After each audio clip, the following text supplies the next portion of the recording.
Hello world. So there is that thing that has been there since Angular 17, and that thing is at switch. So today we are going to see how we can refactor this component, which presently uses ngSwitch cases to actually adopt the new pattern that is the Angular at switch. I know it's not a new pattern, it has been there since Angular 17, but because Angular 19 recently released, so going forwards, let's see how you can actually use the at switch in your projects. Okay, without further ado, let's get started.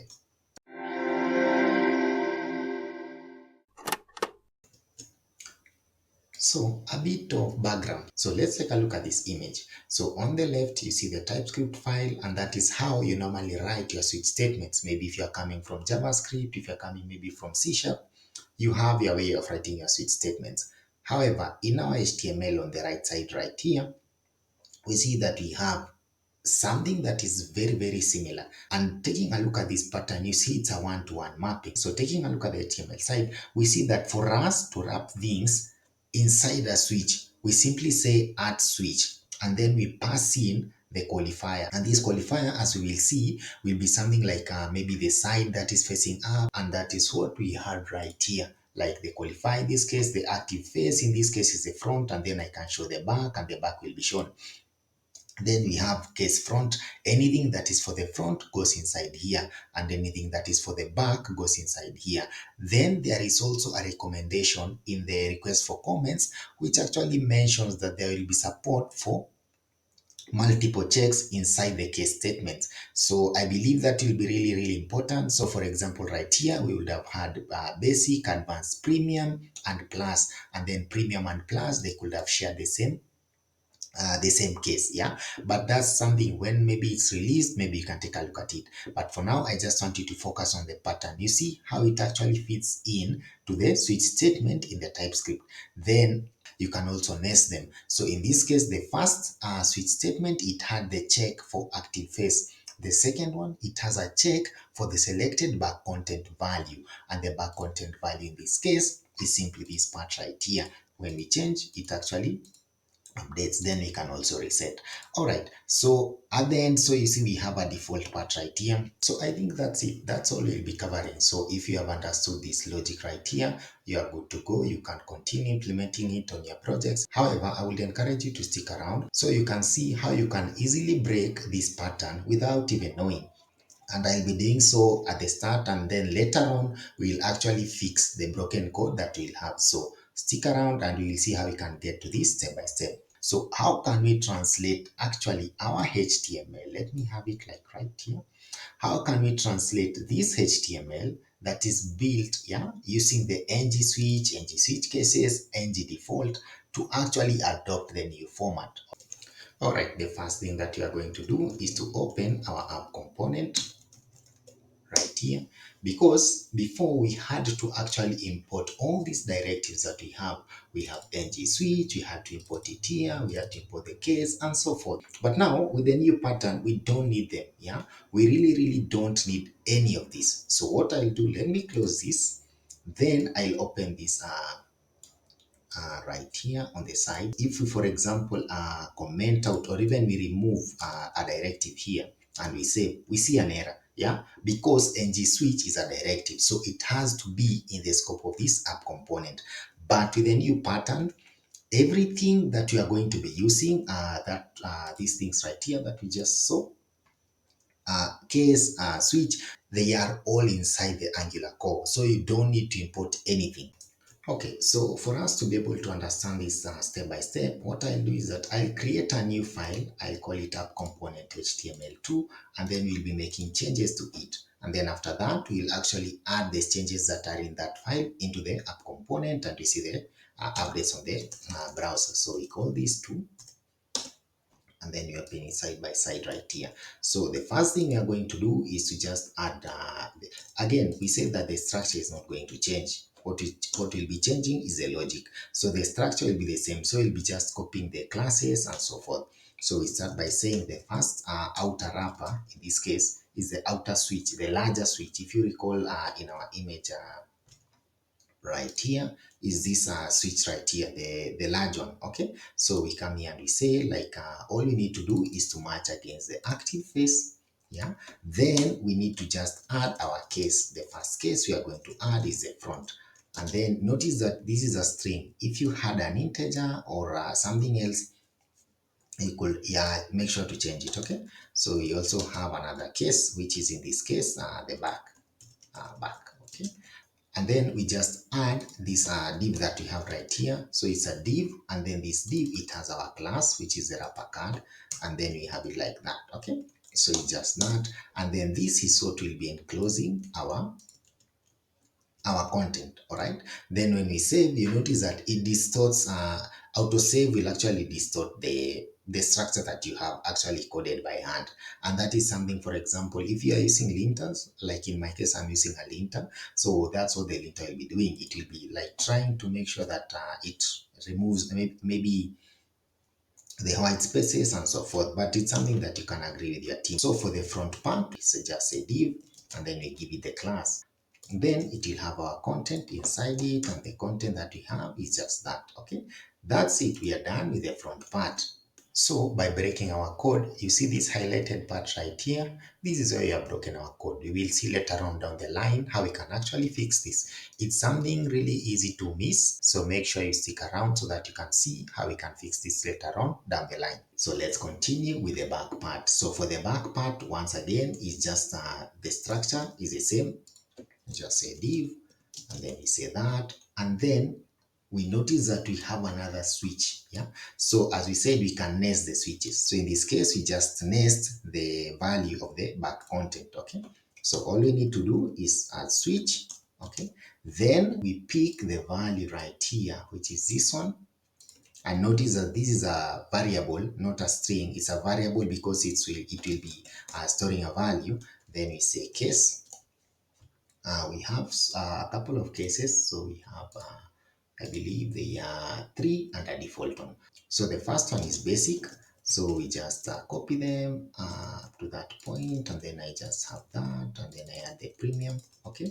Then there is another one, special default case that we have there. So we save that, and you see the linter distorts things. So it is something you'll get used to as you progress. Okay. So the basic, we add our basic content. So we start with the basic content. Actually, what I do is simply this. I'll copy this like that. Okay. I'll paste it, but I'll make sure to remove this. Okay. Then I save. I'll do the same for the advanced one. I'll copy this right there, and then I remove this. And the same, as you guessed it right, for the premium, I do that, and then I remove that. Okay. And then for the default, we just need to have this, but let's just make our lives a bit easier. I just copy that, I do that, and then I save. That's it. So we are done with our nested switch. So the other part that I want us to take a look at is this part for the button. So you notice that this part, whether we are in the show back or show front, this section right here is persisted, yeah? And that is what a fall through case is, yeah? If you're familiar with fall through cases, what happens, let me jump over to app component here, and then looking at this code, notice one thing, here, okay, let me explain what this does. It's just something to test things out. So if, for example, we see the random value that is greater than 1, then we are going to log true, otherwise we log false. So why are we getting a linting error? If we hover on it, we see something, fall through case in switch. And this Angular, for example, it will actually, yeah, it will not compile, it will give you an error. But let's just bypass it right now so that we can actually see what we want to understand. It's like there. So we save it there. So when we save, you notice that both true and false, they are logged. So that means it falls through. Like if it's true, so long as we have not added a break statement, everything else that comes after true will actually be displayed or will be executed. So we just added our break right there. So true is the only one that will be logged out. But if we remove it, you see that also false will be logged. I believe that is clear. So let's just respect the Angular linter, and we do that. So if we come back here, now the next part is to add that section that I just showed you. So starting off on the next part, which is right here, we need to make sure that we also cater for the fall through case that we just discussed. However, with the new format, you can't have something like this, yeah? You cannot have a switch statement that has a free element. Let me call it a free element because this element, it has not been enclosed within either a case or a default. Okay, so that means that this will throw an error in the new pattern, and we'll see that in a few. So we can say a switch, okay, and then we have active phase. Then this active phase, again as before, so we just say div, and then we add our class right there, and then we start off with the case for front, okay, and then the case for the back, okay. Then the front part, so I just do this once again. Let me just copy it so that we can save time. And then also for the back, I do the same. Okay. And then there is this part right here. Okay. So our like in this case, in the older pattern, it was like the fall through, but in the new pattern, we cannot have the fall through. Okay. So we can't have it. So that means we need to place it somewhere outside the switch statement. But remember, we need to also make sure that this one, because it was inside the wrapper action buttons, right here, we just need to move this up, okay? Then we need to just move this one down, okay, like that. So that inside the action buttons, we will have our switch, and the switch, it will cater for our cases, but inside this wrapper, not inside the switch, inside the element wrapper, okay? We now have our fall through case. For lack of a better term, we call it fall through for now. Okay, so we save it. And now, having mentioned that a switch case cannot contain like free elements, that reminded me of something. Like we see right here, we have our switch, but it has a free element, which is a wrapper card, which was right here. So what we can do, again, we just move this up, and then we move this down so that our switch will be inside now this wrapper, okay? And then everything inside the wrapper can then follow. All right, so let's copy this and then we paste it all here.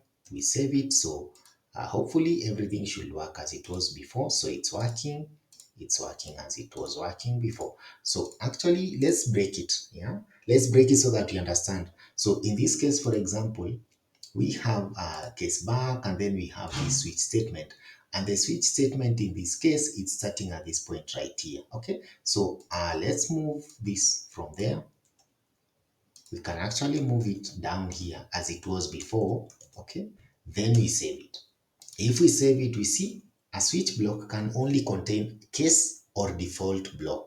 Okay, nothing more. All right, and now we can actually safely remove the import for the directives that we had imported. We save it and we go back here. Everything is working as it was before. So nothing breaks, and that's it. So in the next session, hopefully we'll take a look at how we can actually reduce duplication by use of NgTemplates. And I hope it will actually help you as well when it comes to writing reusable templates in Angular using NgTemplate, NgContainers. It will be a really interesting session. So hopefully you will learn something from that as well. So always remember, you stop growing when you stop learning, and what you learn, go further and teach others that you may grow together. And with that, until the next one.